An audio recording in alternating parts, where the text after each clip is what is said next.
You join me at a tremendously exciting moment. It's Into Your Head, number 786. We've a lot to get on with today. Items that need to be attended to, issues that need to be addressed, topics. Topics. We've got lots and lots of topics. We're positively booming to the seams with topics. We've got topics coming out of this bottle of dark energy drink. My first in many months. Haven't had an energy drink in I probably had one a couple of weeks ago, did I? I think I got a can of one out of Lidl one day, but that doesn't count. A can of energy drink counts for nothing in this world. So when you get out a 1 litre bottle like this and you slam it back. And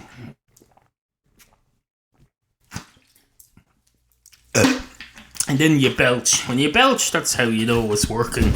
If you're not belching after you drink your energy drink, then it's not working for you at all. You might as well be dead. If you can't get a good belch out of a mouthful of energy drink, you might as well just be one of those people who doesn't have taste buds, or one of those people who can't eat. There was some woman was attacked in Dublin recently, and she wasn't attacked. She was taking part in some promotion in a bar, allegedly, and the barman gave her some cocktail that had something in it that destroyed her stomach, which instantly had to be removed, and now she can't eat anymore. That's a bit like what it's like to not be able to belch when you have your energy drink. It's probably an exaggerated example though, but still, nonetheless, no. Hello, and welcome to a new season of Into Your Head podcast. Absolutely fucking fantastic. Hello. Into your head. Into your head. Into your head. Into your head. Into your head. Two extended podcast hiatuses walk into a bar. One of the extended podcast hiatuses goes straight up to the bar counter and says, "Hello, can I have a pint of your finest Guinness, please?" And the man behind the bar says, "Do you not think you'd be better off having a bit of energy drink to try and get you back on your feet?" And the podcast hiatus says, "No, quite the opposite. I'm a podcast hiatus. He's trying to put an end to me and get the podcast back up and running. The last thing he needs is to feed the podcast hiatus with energy drink and make it more powerful and make it go on for longer. No, it's the podcast itself that should be drinking the energy drink, not the podcast hiatus. The podcast hiatus needs to come into this bar here and drink itself to death, or at least drink itself into a stupor, and keep doing that every day until it's needed again to fill in the gap between a podcast season and another podcast season." And the man behind the bar says, "Oh, it's seasons now, is it? Oh, it's season. That's always a bad sign when you listen to a podcast and they start talking about seasons. They disappear for a while and then they come back and they say, oh, it's a new season. A brand new season. Those of us who have been around for a while, I know that there's no such thing as a new season. We're tricked into this every year. February comes around and someone says, oh, look, spring is on its way. It's a new season." And everyone else says, "It is not. It's the same fucking season we had this time last year. It was old then and it's even older now. It's a year older, another year older, another year something." So spring just gets older and older and older every day, every year, until it wears out. And that's when we have an ice age. Well, spring has to hibernate for several centuries and then it comes back anew, presumably. I don't know. I've never lived at the end of an ice age. That's not to say I've never not survived an ice age. I've never lived just before an ice age, as far as I know. So I've never had an experience of either surviving an ice age or not surviving an ice age. Although I say I've never lived just before an ice age. If one starts tomorrow, then that means I've lived before an ice age. And now that I think about it, that fucking hurricane that's on the east coast of America at the moment is apparently on its way over here now. It'll turn into what happens with these things. They cross the Atlantic and then they turn into a shower of rain. And then a shower of cunts come out here and say, oh, look at that. That's a hurricane. That's a hurricane, that is. That's one of those fucking hurricanes where you look at it, where you go out there and have a look at it. And then everyone goes out there and has a look at it. And then a giant hailstone falls from the sky into their faces. And then that's what happens. Anyway, on with the show.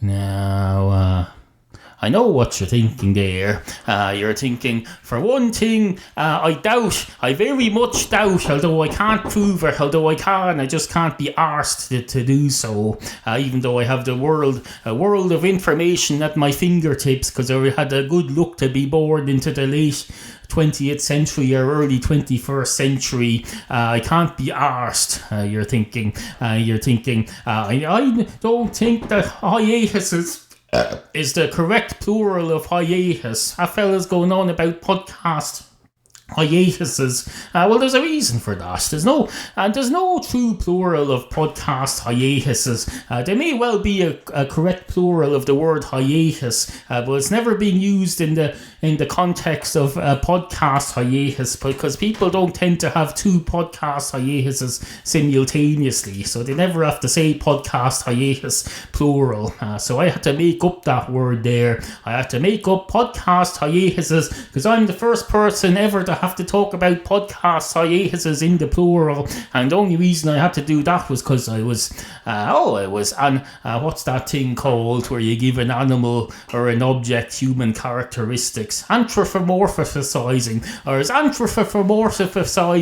podcast hiatuses for the subject, for the purpose of attempting to do my first two somethings walk into a bar story since before my own hiatus, of which I only had one. Although you say I only had one, it was a very, very, very long one. So if a hiatus was a unit of measurement used to measure a podcast break, then there's a good chance that the break I just took would amount to more than one. Probably 1.8 hiatuses or something like that. Or maybe, I don't know. There's a fella called Ruben in Australia who just came back after a fucking 5.5 year hiatus or something along those lines. He just comes back and says, oh, I'm a podcaster again now. I'm going to start talking shite again like there's no tomorrow. I'm going to get out my voice recorder. I'm going to make very little reference to the fact that 3 decades have passed since my last recording.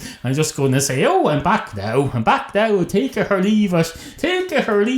Go and take a running jump for yourself off a short pier, or come and take a long swim for yourself off there's a pier, a well-known pier in South County Dublin called Dunleary, the town of Dunleary, and they just announced they're going to build a beach on the pier, in the middle of the pier or something. Oh no, they're going to build a beach and a swimming pool on some sort of decking in the middle of the water, in the middle of the harbour. They're going to build a beach and a swimming pool in the middle of the sea, in the harbour. So if you're confused enough about whatever. What the fuck was I talking about? I don't know. I'm finding it hard to concentrate because I still haven't fixed this issue of being able to hear myself half a millisecond later in my headphones. I turn it down a bit so it's less of a distraction, but then I can't hear myself. And if I can't hear myself, I don't know what I sound like. I could be sounding like a dog right now. I could be going woof, woof, woof, woof, woof. Or I could sound like my harmonica. I could sound like this. Will we bring back the harmonica? Will we debut the harmonica? The first appearance of my harmonica in this season of Into Your Head. Here we go.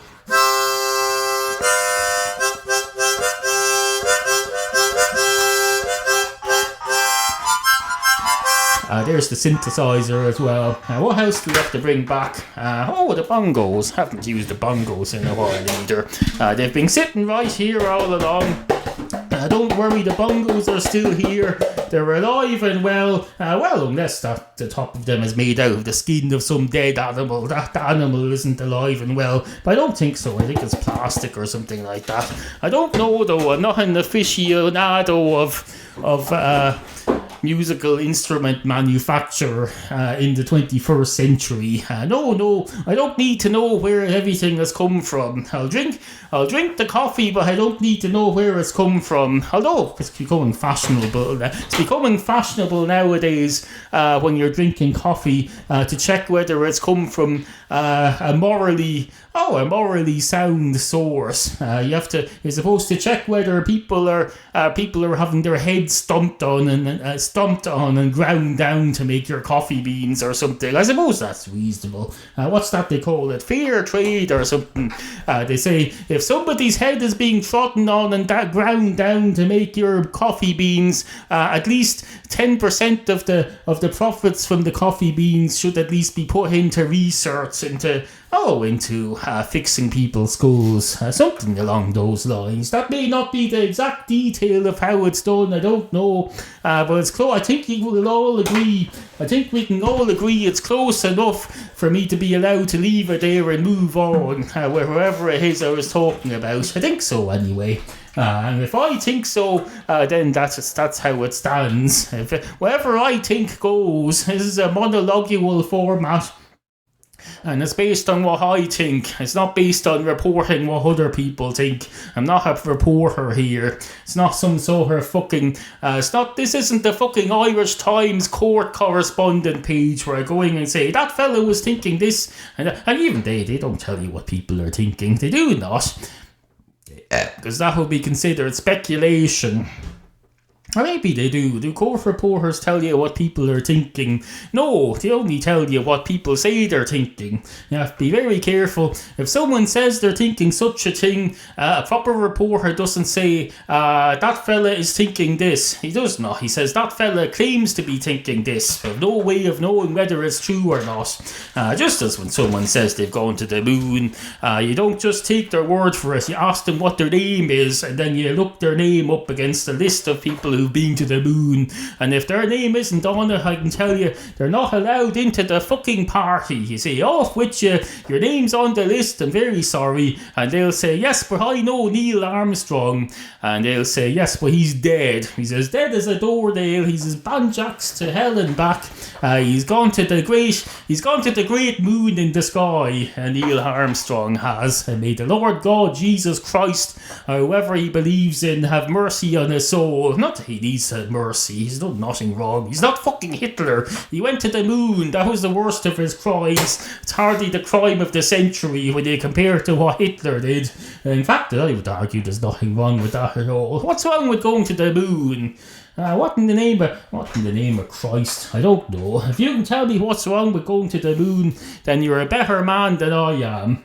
Anyway, we'll make this short because it's my comeback. I want to get it up and running, and then I'll get going on the next program, and maybe the next one will be longer. Hello.